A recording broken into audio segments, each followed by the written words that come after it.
វត្តនៃការសាងសង់និងពិធីបញ្ចុះសីមាវត្តព្រះកែវមរកតព្រះបរមរាជវាំងចតុមុខមង្គល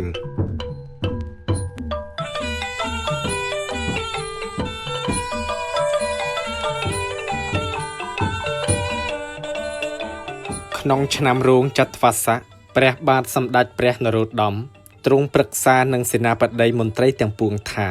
ខ្ញុំចង់សាងព្រះវិហារមួយនៅទីខាងត្បូងព្រះបរមរាជវាំងតម្កល់ព្រះពុទ្ធរូបទុកចារឹកក្នុងព្រះនគរតើអស់អ្នកទាំងពួងយល់ដូចម្ដេចសេនាបតីមន្ត្រីទាំងនោះក៏យល់ព្រមតាមព្រះរាជតម្រិះទើបទ្រង់ព្រះរាជបញ្ជាអង្គការរក្សាឥស្សរោទាងអង្គការពិភពចក្រវុឌ្ឍឲ្យថ្លែងព្រះរាជអង្គការប្រាប់មន្ត្រីនិងរាស្ត្រដែលនៅខាងត្បូងព្រះបរមរាជវាំងទាំងប៉ុន្មានឲ្យរុះរើផ្ទះចេញរកទីភូមិលំនៅជាថ្មីហើយឲ្យអង្គការទាំងពីរនិងក្រុមមេការប្រាប់ដីលើកដីទិញសសរគ្រឿងឈើធ្វើព្រះវិហារវេលានោះអង្គការទាំងពីរទៅថ្លែងព្រះរាជអង្គការប្រាប់មន្ត្រីនិងរាស្ត្រឲ្យរុះរើផ្ទះចេញជាឆាប់ហើយអង្គការទាំងពីរចាត់មនុស្សឲ្យប្រាប់ដីលើកដីធ្វើខឿនបើកប្រាក់ព្រះរាជទ្រព្យទិញសសរគ្រឿងឈើហើយចាប់ធ្វើរៀងមកក្នុងឆ្នាំអសាញ់បញ្ចស័កទ្រង់ព្រះរាជបញ្ជាអង្គការរក្សាឥស្សរោទាងនិងក្រុមមេការឲ្យជីកស្រះនៅមុខវត្តបទុមវតីអង្គការរក្សាឥស្សរោក៏បើកប្រាក់ព្រះរាជទ្រព្យឲ្យជួលមនុស្សជីកស្រះជ្រៅធំវែងទូលាយមានកោះ4អន្លើអស់ប្រាក់ព្រះរាជទ្រព្យច្រើនអាចដីដែលជីកនោះយកមកចាក់នៅទីព្រះវិហារឲ្យខ្ពស់ធំវែងទូលាយទ្រង់ចាត់ក្រុមដំរីមកបញ្ជាន់នៅទីព្រះវិហារដើម្បីឲ្យហាប់ណែន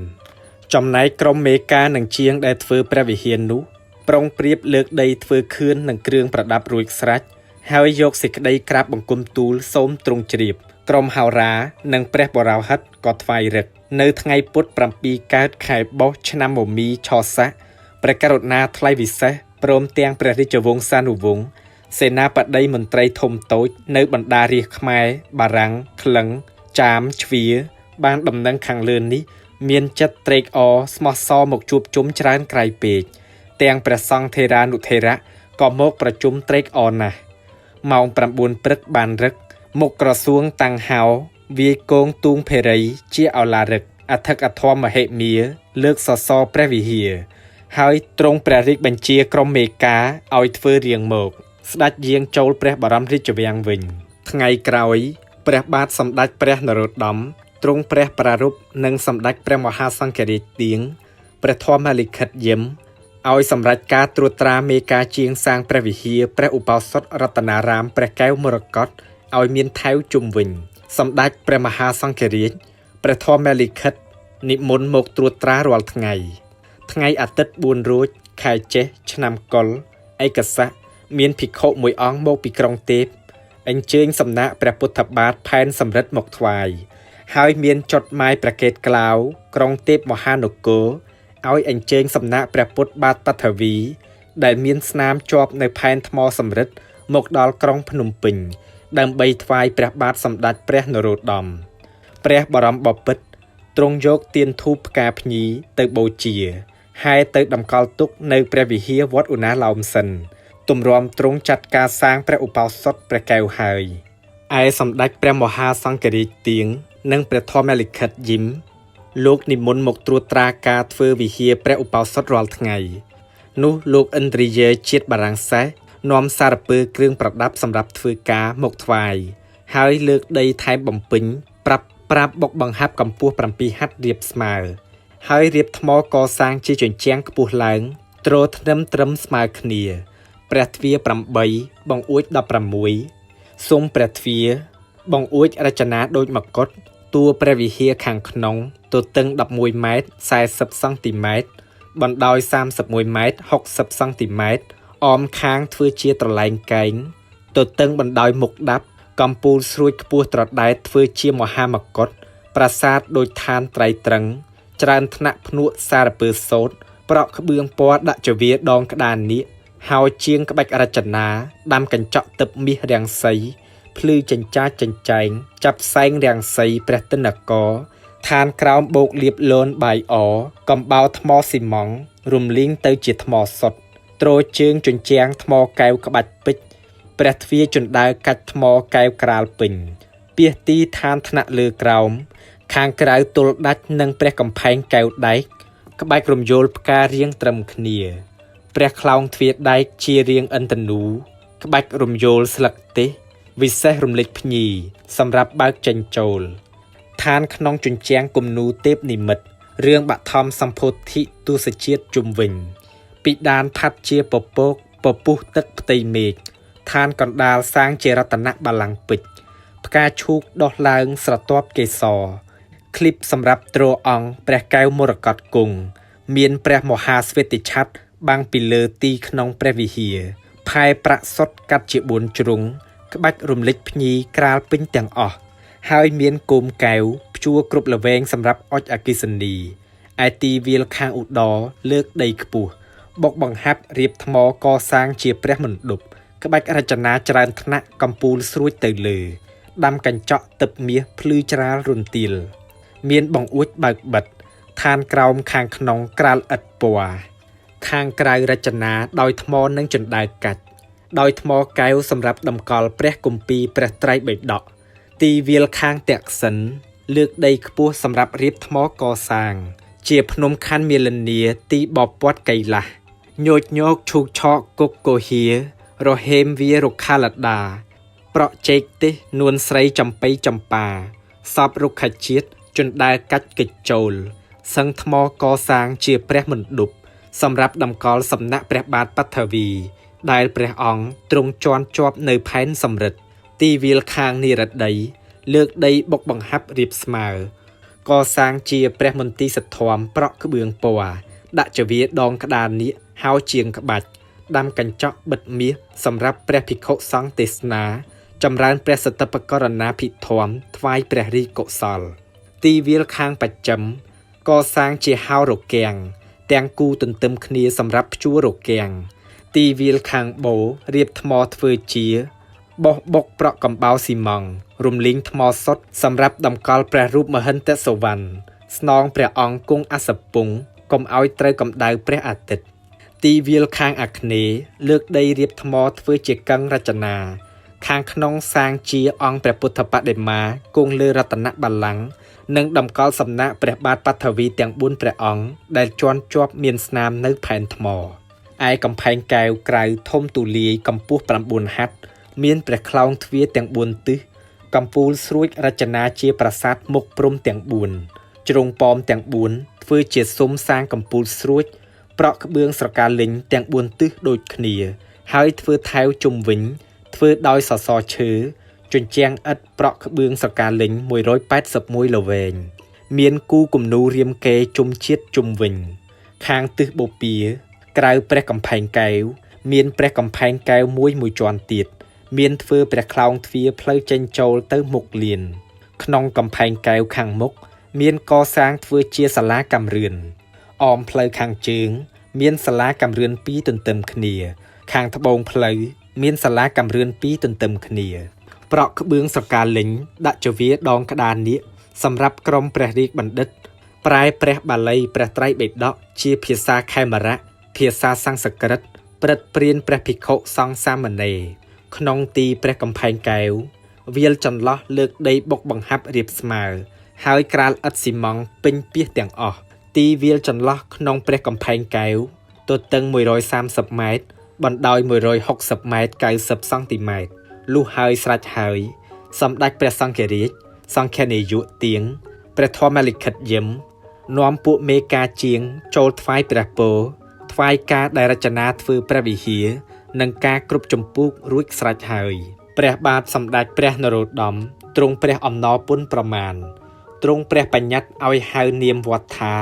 ព្រះឧបោសថរតនារាមព្រះកែវមរកតទើបទ្រង់ព្រះរាជបញ្ជានិមឺនសពមុខមន្ត្រីឲ្យទៅហែព្រះរូបព្រះមហិន្ទសវណ្ណស្នងព្រះអង្គគង់អសពង្សពីទីសួនមាត់ទន្លេមកដល់ព្រះឧបោសថលើកឡើងតម្កល់លើព្រះទែនថ្មក្រោមបោះស្បុកឈោមព្រះភក្ត្រាត្រង់ទៅទិសបូរស្ដេចឲ្យទៅហែព្រះបាទបឋវីពីវត្តឧណាឡោមមកដល់ចូលក្នុងព្រះឧបោសថឯសំណាក់ព្រះបាទបឋវីមួយដែលព្រះពុទ្ធអង្គទ្រង់ជាន់មានស្នាមជាប់នៅផែនថ្មសំរិទ្ធអញ្ជើញឡើងទៅលើភ្នំខន្ធមេលី នាទីបពតកៃឡាស់ចូលតម្កល់ក្នុងមណ្ឌបតក្សិណទិសសំណាក់ព្រះបាទបឋវី4ឋានដែលព្រះដ៏មានបុណ្យទាំង4ព្រះអង្គទ្រង់ជាន់មានស្នាមជាប់នៅផែនថ្មសម្រិតនោះអញ្ជើញឡើងចូលទៅតម្កល់ទុកក្នុងកឹងអាគ្នេយ៍ទិសហើយទ្រង់ព្រះរាជបញ្ជាមុខក្រសួងឲ្យធ្វើរោងឆទានទាំង4ទិសជុំវិញក្រៅរបៀងព្រះឧបោសថទុកបំរុងព្រះរាជទានភោជនីយអាហារទ្រង់ឲ្យធ្វើឆ្នោតដាក់ដំរីសេះរទេះគោក្របីទូកគ្រប់គ្រឿងប្រដាប់សពសារពើគ្រឿងប្រាក់កលម៉ាំងនិងសម្ពុតខោអាវក្រមារបស់ទ្រព្យអ្វីៗដែលមហាជនត្រូវការប្រើរាប់អានឲ្យមានគ្រប់ឲ្យដាំដើមកលព្រឹកទាំង4ទិសសម្រាប់ឡើងបាចទៀនទើបទ្រង់ព្រះរាជបញ្ជាអុកញ៉ាវាំងវរៈវាងជ័យជួនឲ្យប្រជុំក្រុមព្រះរាជបណ្ឌិតព្រាហ្មណ៍ព្រឹទ្ធហោរាចារ្យឲ្យមើលរឹកជាមហាមង្គលសួស្តីនិងតាំងចូលបុណ្យបញ្ចុះសីមាវត្តព្រះឧបោសថ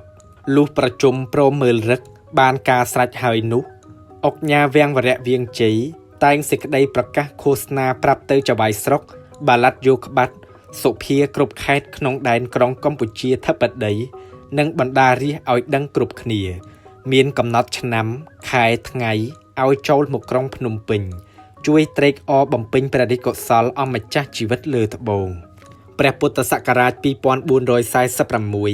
មហាសករាជ1824ចលសករាជ1264គ្រិស្តសករាជ1902នៅថ្ងៃច័ន្ទ5កើតខែមិញឆ្នាំខាលចត្វាស័កជាថ្ងៃបានរឹកវេលាព្រឹកព្រាហ្មណ៍ព្រឹទ្ធហោរាចារ្យនាំពីស្នុការភ្លឺការប្តឹងអ្នកតាព្រះចៅនៅទីវត្តព្រះចេតិយបពតហៅថាវត្តភ្នំពេញលុះរសៀលម៉ោង3ជួបជុំព្រះរាជវង្សានុវង្សសេនាបតីនាម៉ឺនសពមុខមន្ត្រីក្នុងក្រៅគ្រប់ក្រុមរៀបក្បួនហែធំត្រៀមនៅមុខព្រះលានផ្លូវថ្នល់ខៀងនគរមុខក្រសួងអញ្ជើញព្រះកែវមរកតនិងព្រះគម្ពីរព្រះត្រៃបិដកចេញពីព្រះទីនាំងទេវាវិនិច្ឆ័យមកតម្កល់លើព្រះមហាបោស្បុកបាំងព្រះខ្លះអភិរមសែនថ្វាន់ចំមបៃមន់ព្រះភិក្ខុសង្ឃច្រើនអង្គហើយជាមគ្គនាយកក្រុមពិនពៀតផ្លុំត្រែសាំងរគាំងប្រគំភ្លេងដូរតន្ត្រីកឹកកងហើយចេញតាមខៀងព្រះនគរទៅតក្សិណទិសដល់ផ្លូវថ្នល់ជ្រុងធានីកិច្ចត្រង់ទៅផ្លូវបច្ចិមទិសហើយកិច្ចទៅឧត្តរដល់ផ្លូវប្រជុំជនរួចបែរទៅបូព៌ាដល់ផ្លូវសង្ហាពាណិជ្ជកិច្ចត្រង់ទៅតក្សិណតាមផ្លូវខៀងនគរដល់មុខព្រះលានបង្ហួសទៅដល់មុខព្រះកំផែងកែវហើយហែចូលទៅប្រទក្សិណ3ជុំព្រះឧបោសថរួចហែព្រះកែវមរកតឡើងចូលព្រះវិហារអញ្ជើញឡើងគង់លើរតនបល្ល័ង្កឈោមព្រះភ័ក្ត្រទៅទិសបូរឯព្រះគម្ពីរព្រះត្រៃបិដកចូលតម្កល់ទុកក្នុងព្រះមណ្ឌបនៅឧត្តរាព្រះឧបោសថនោះមុខក្រសួងព័ទ្ធសីមាតាមទំនៀមមានរានទេវតាគ្រប់ទិសរៀបតាំងតុគ្រឿងសក្ការៈបូជាជុំរបៀងព្រះឧបោសថទើបព្រះបាទសម្ដេចព្រះនរោត្តមនិងព្រះរាជវង្សានុវង្សព្រះស្នំព្រះមនាងខាងក្នុងទ្រង់ទទួលកាន់អង្គសីមាអន្តកិលសម្ដេចព្រះឥសីផាត់ងិនអុកញ៉ាហោរាទិបនីនេតដង1អុកញ៉ាសុតន្តព្រៃជាចាប1ជាអាចារ្យក្រុមព្រះរាជវាំងបវរភត្រាមហាឧបរាជទ្រង់ទទួលសីមាទិសបូរអុកញ៉ាឥសរៈមន្ត្រីវណ្ណผู้ជួយអគ្គមហាសេនាទទួលអង្គសីមាទិសអាគ្នេយ៍អុកញ៉ាយមរាជប៉ុកទទួលសីមាទិសតក្សិណអុកញ៉ាក្រឡាហោមគុលទទួលអង្គសីមាទិសនិរតីអុកញ៉ារតនធិបេតមីទទួលអង្គសីមាទិសបេក្សចិមអុកញ៉ាឥសរៈវិនិច្ឆ័យមែនចាងវាងសាឡាឧទ្ធរទទួលអង្គសីមាទិសពាយ័ព្យអុកញ៉ាវាំងវរៈវាងជ័យជួនទទួលអង្គសីមាទិសឧត្តរអុកញ៉ាមហាវិនិច្ឆ័យសុតចាងវាងសាឡាលុកខុនទទួលសីមាទិសឦសានអាចារ្យមានគ្រប់ទិសរសៀលម៉ោង5មុខក្រសួងអញ្ជើញស្លឹកឬសីមាគ្រប់ទិសយកទៅតម្កល់មូលគ្នាក្នុងព្រះឧបោសថអាចារ្យគ្រប់ទិសតាំងគ្រឿងសក្ការៈបូជាគ្រប់រៀនអុជទៀនធូបភ្លីការប្រកាសទេវតាហើយនិមន្តព្រះភិក្ខុសង្ឃ100អង្គមានសម្ដេចព្រះមហាសង្ឃរាជទាងជាសង្ឃនាយកចូលក្នុងព្រះឧបោសថព្រះករុណាជាអម្ចាស់ជីវិតលើត្បូងទ្រង់យាងចេញព្រះសណ្ដាប់ព្រះភិក្ខុសង្ឃចម្រើនព្រះពុទ្ធមន្តលុះជួបជុំព្រះភិក្ខុសង្ឃ100អង្គចម្រើនព្រះបរិត្តរួចហើយស្ដេចយាងចូលខាងក្នុងវិញថ្ងៃអង្គារ6កើតខែមិញវេលាព្រឹកម៉ោង8ព្រះភិក្ខុសង្ឃ100អង្គដើរឆាន់ ថ្ងៃរសៀលម៉ោង 3 មន្ត្រីមុខក្រសួងឡើងដើមកលព្រឹកបាចទាននឹងឲ្យទានភោជនីយអាហារគ្រប់រោងទានព្រឹកល្ងាចរាល់ថ្ងៃរៀងទៅម៉ោង 6 ជិតព្រលប់ភិក្ខុសង្ឃ 100 អង្គទទួលសាធុព្រមហើយសូត្របាលីវេថ្វាយស្លឹកឫស្សីមា 3 ចប់ព្រះភិក្ខុសង្ឃទទួលសាធុព្រមគ្នាទៀតសម្ដេចព្រះមហាសង្ឃរាជជាសង្ឃនាយកទ្រង់សូត្រព្រះបាលីវេសង្កមៈ 3 ចប់ប្រាប់ព្រះគំដែងសង្ឃទាំងអស់អង្គហើយចម្រើនព្រះបរិត្តដូចថ្ងៃមុនម៉ោង 8 យប់ព្រះរាជាគណៈមួយអង្គទេសនារឿងបឋមសម្ពោធិរៀបអភិសេកព្រះកែវមរកតថ្ងៃពុធ 7 កើតខែមាឃវេលាព្រឹកព្រះភិក្ខុសង្ឃ 100 អង្គឆាន់ដូចថ្ងៃមុនថ្ងៃរសៀលម៉ោង 4 សេនាបតីនាម៉ឺនសពមុខមន្ត្រីដែលទទួលអង្គសីមាមកជួបជុំក្នុងព្រះឧបោសថស្រៈឬសីមាហើយហែប្រទក្សិណ 3 ជុំព្រះឧបោសថរួចយកចូលទៅតម្កល់តាមរណ្ដៅដែលទទួលអង្គសីមាទិសខាងក្រៅនិមន្តព្រះភិក្ខុសង្ឃ 10 អង្គមួយទិស 8 ទិសត្រូវជា 80 អង្គសីមាកិលនិមន្តព្រះភិក្ខុសង្ឃ 70 អង្គរួមជា 150 អង្គហើយចម្រើនព្រះបរិត្តគ្រប់ទិសវេលាយប់នោះព្រះភិក្ខុសង្ឃ 150 អង្គចូលប្រជុំក្នុងព្រះឧបោសថទើបសម្ដេចព្រះមហាសង្ឃរាជចាត់ព្រះថេរៈគណៈមហានិកាយ 2 អង្គគណៈធម្មយុត្ត 2 អង្គឲ្យសូត្រព្រះបាលីញត្តិបញ្ជាន់គ្រប់ក្រឡាតារាងក្នុងព្រះឧបោសថថ្ងៃប្រហ័ស 8 កើតខែមាឃវេលាព្រឹកព្រះភិក្ខុសង្ឃ 150 អង្គប្រជុំក្នុងព្រះឧបោសថហើយព្រះថេរៈមួយអង្គសួរនិមិត្តផ្ដាំនិមិត្តរួចសូត្រញត្តិចងហើយស្រេចម៉ោង 8 ព្រឹកកាត់ឫស្សីមានោះសម្ដេចព្រះឥសីផាត់ងិនសូត្រព្រះបាលីវេថ្វាយពតសីមា 3 ចប់ព្រះភិក្ខុសង្ឃ 150 អង្គទទួលសាធុព្រមហើយបង្វិលពពិលតាមទំនៀមរួចព្រះភិក្ខុសង្ឃសូត្រពហុទេវាឆ្លងឆាន់គ្រប់ទិសរសៀលម៉ោង 3 និមន្តព្រះភិក្ខុសង្ឃ 500 អង្គទេសនាសង្ឃាយនាក្នុងព្រះឧបោសថបង្ហើយបុណ្យរួចប្រគេនគ្រឿងអដ្ឋបរិក្ខារនិងចតុបច្ច័យដល់ភិក្ខុសង្ឃគ្រប់អង្គទ្រង់កសាងព្រះវិហារគឺព្រះឧបោសថរតនារាមព្រះកែវមរកតនិងកសាងព្រះកែវមរកតនោះចំនួនប្រាក់ 50,000 រៀលតម្កល់ទុកជាចារឹកព្រះពុទ្ធសាសនាក្នុងព្រះនគរក្រុងកម្ពុជាធិបតីនៅទីក្រុងភ្នំពេញជាទីប្រជុំជនតរៀងទៅទើបទ្រង់ព្រះរាជទានឆោតមន្ត្រីខ្ញុំរាជការបណ្ដារាស្ត្រនិងពួកបារាំងចិនយួនចាមជ្វាខ្លះបានដំរីខ្លះបានសេះរទេះគោក្របីនិងវត្ថុផ្សេងរាល់គ្នាសឹងត្រេកអរគ្រប់ខ្លួនទីតីរួចស្ដេចយាងចូលខាងក្នុងវិញ